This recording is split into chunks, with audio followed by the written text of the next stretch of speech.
Hey everybody, hope you guys are all doing well today. In this video, I'm going to be talking about my cash out plan, or at least part of it. Many exchanges today require individuals to undergo an extensive KYC process. Today I'm going to show you guys a few wallets, a few platforms where you guys don't have to enter any of your personal information, but you can still exchange your crypto assets. I personally like these wallets because they help you preserve your anonymity and they allow you to custody your assets by giving you guys your own private keys. So in other words, only the user has access to their funds. There are various nuances between the platforms and I'm going to go over these differences in this video. And if you guys have any questions or you guys want to join a community of like-minded individuals, I recommend joining my Discord channel, and the link to the channel is in the description below. You'll have to move quick because the link is only going to be active for the first 50 clicks. And if you find yourself enjoying the content, do me a huge favor by liking the video, commenting down below, and subscribing to my channel. With that being said, let's go ahead and dive into this video.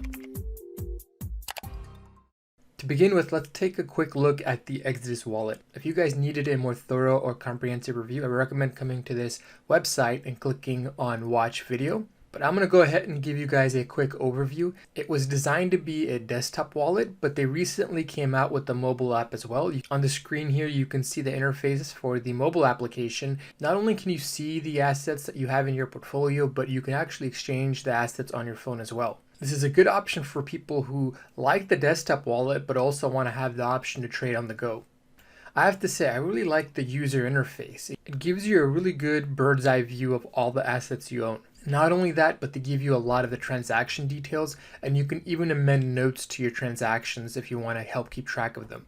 But the platform not only allows you to get a view of all your assets, but it also has a built-in exchange. And using this exchange, you can trade hundreds of crypto assets, if not thousands. If you're interested in seeing a full list, just come to the website and click here, and you'll get a comprehensive list of all the assets that you can trade on the platform. And I mentioned earlier they have an app which is available both on iOS and Android. And if you happen to have a hardware wallet called the Trezor, you can actually plug it into the platform to get a view of all the assets that are stored on your ledger, but also you can trade directly from your wallet. And this is pretty recent. They started plugging in DeFi protocols. Now you can earn 0.51% on the DAI that you deposit. So if you have DAI in the wallet, you just go ahead and click here on Start Earning, lock in those assets into the protocol, and you'll start earning the yield that you see here. I can easily envision them integrating more DeFi protocols as the protocols get more battle tested and we have thorough audits done on them. The Exodus wallet is free for anybody to use, and you don't need to give up any of your personal information to access this service. So let's say Digibyte appreciated significantly and you were looking to sell out.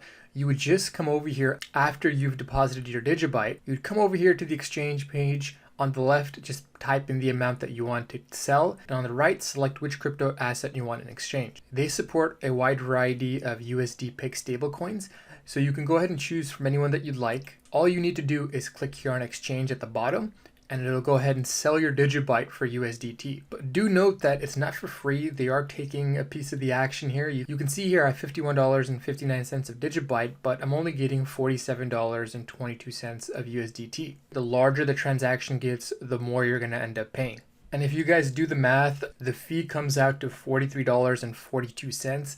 That's almost 10%. So make sure you guys double check all the numbers to make certain that it's actually worth it for you and you're open to paying the fees that are being charged by the platform. Next, we have the Atomic wallet. Full disclaimer, I don't have much experience with this wallet and I don't use it myself, but for the purpose of this video, I just wanted to quickly go over it with you guys. You can see that it supports various crypto assets. Much like Exodus, it was designed to be a desktop wallet, but they also have a mobile version available on iOS and Android. And unlike Exodus, you can actually buy crypto assets directly on this wallet.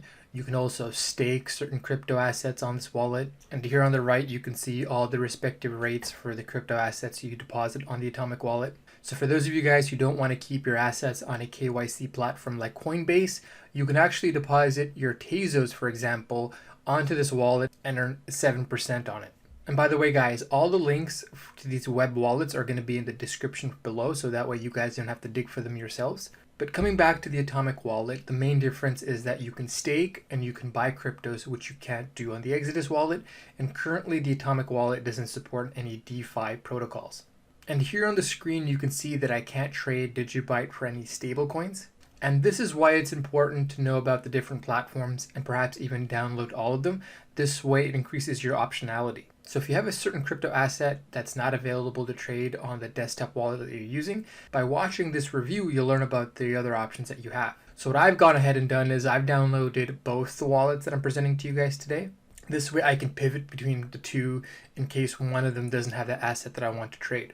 And the other reason you want to download multiple wallets is to review the fees and the slippage. So one thing I like to do is I'll check the rate across all the wallets. This way I make certain I get the best rate. So you can see here on Atomic, if I trade 1 Bitcoin for Tether, I get $9,888. If I were to trade that same Bitcoin on, let's say, Exodus, I would actually get a little bit more back. I would get $9,911. And with pairs that are less liquid, the difference might actually be bigger. So especially if you're trading a cryptocurrency that's not in the top 10, top 20, top 30, you want to make sure that you're getting the best rate possible. So it's actually worthwhile to shop around for the best price for some tokens. Now the next platform I'm going to cover for you guys is a web-based platform. It's not a wallet or a traditional exchange. But the way it works is that it allows you to send the crypto that you want to exchange to an address that they generate. And in return, they send the crypto that you're looking to trade into to an address that you provide them. So you can see here at the bottom, I deposited 3,000 digibyte to this address that they provided me. And in return here at the top, you can see that based on the exchange rate, I was sent 11 link to the address that I provided them.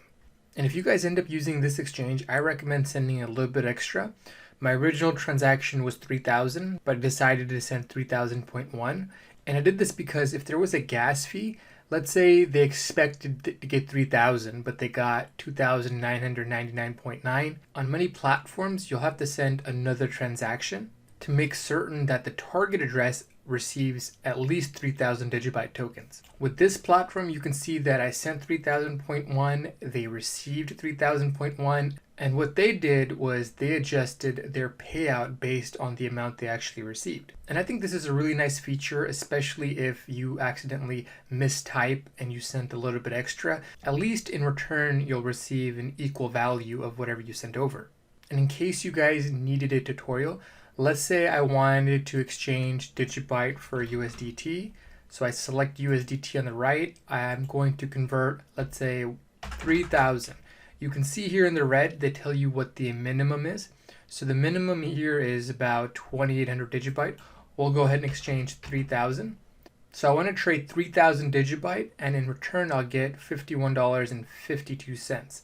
So once you've selected the pairs, click exchange. It'll take you to this page, and all you need to do is copy and paste the Tether address into this field here. You click here on exchange, they'll generate a deposit address, send your Digibyte to that deposit address, and in return, once they've received it and the confirmations have gone through, you'll get your USDT. And one thing I like to do is I'll go over to this webpage called Wallet Investor, and here you can actually figure out how much you would have received without fees, and you can compare this to the amount that you're going to get on the respective platform that you're using.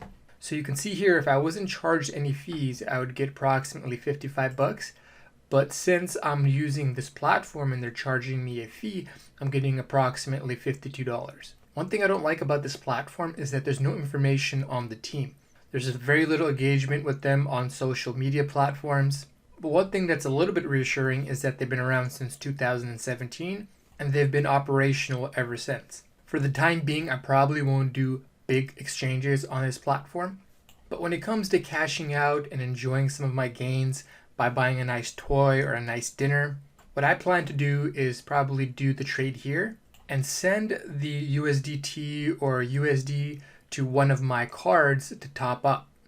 And if you guys use any of these platforms, please do the whole community a favor and detail what your experience was like in the comment section below. And feel free to ask any questions you have on these platforms, because I know I went through them pretty fast and some of you guys may have inquiries that were left unanswered. So I strongly encourage you guys to comment down below. So to end the video, I just want to emphasize that it's important you guys check the prices across various exchanges, various mobile wallets before actually executing the trade, because these wallets are going to be partnered with different exchanges, so the liquidity profile is going to be different.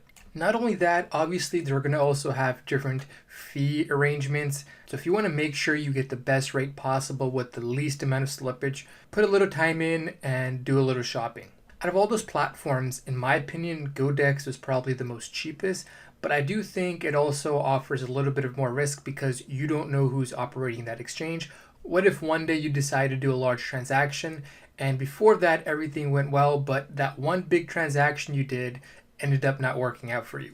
Unlike a centralized exchange where you can hold somebody accountable, here you'll just have to stomach the loss because we have very little information on who actually operates that exchange. Like I told you guys, for me, I'm probably going to end up using that exchange for a lot of the small transactions I do. And what you could do is, let's say you decided to cash out a couple $1,000s. You can use that couple $1,000s that's in stable coins, have it sent directly to your crypto.com wallet, and you could top up your debit card, and you could then take that debit card and spend it anywhere you like. And you could probably get away with doing that with other crypto debit cards, like Uphold, for example. I'm sure if you deposit your Bitcoin there and you have the card, you can also spend it anywhere you'd like. Now, if you're planning to trade more frequently, I wouldn't recommend these platforms because you'll just get killed by the fees. You guys saw firsthand how I was being charged almost 10% for just one transaction. Now, if you've stuck with me until now and you're, let's say, a new crypto trader, or even if you're a seasoned crypto person, I spend almost all my time doing research, whether it's DeFi, it's lending platforms, or it's one of these exchanges.